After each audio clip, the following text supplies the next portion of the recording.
بسم اللہ الرحمن الرحیم۔ السلام علیکم ورحمۃ اللہ وبرکاتہ۔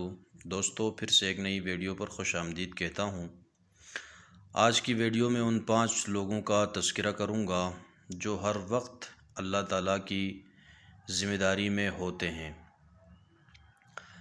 حضرت معاذ بن جبل رضی اللہ تعالیٰ عنہ نے فرمایا کہ حضور اقدس صلی اللہ علیہ وسلم نے ارشاد فرمایا کہ یہ 5 قسم کے لوگ ہمیشہ اللہ تعالیٰ کی ذمہ داری میں ہوتے ہیں۔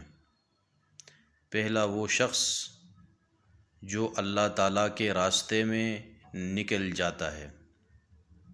دوسرا وہ شخص جو کسی بیمار کی عیادت کے لیے جاتا ہے۔ تیسرا وہ شخص جو صبح و شام مسجد میں جاتا ہے۔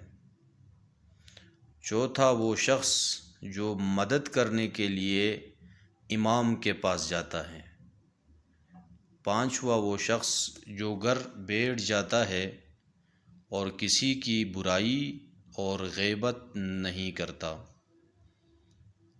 اللہ تعالی ہم سب کو عمل کرنے کی توفیق عطا فرمائے۔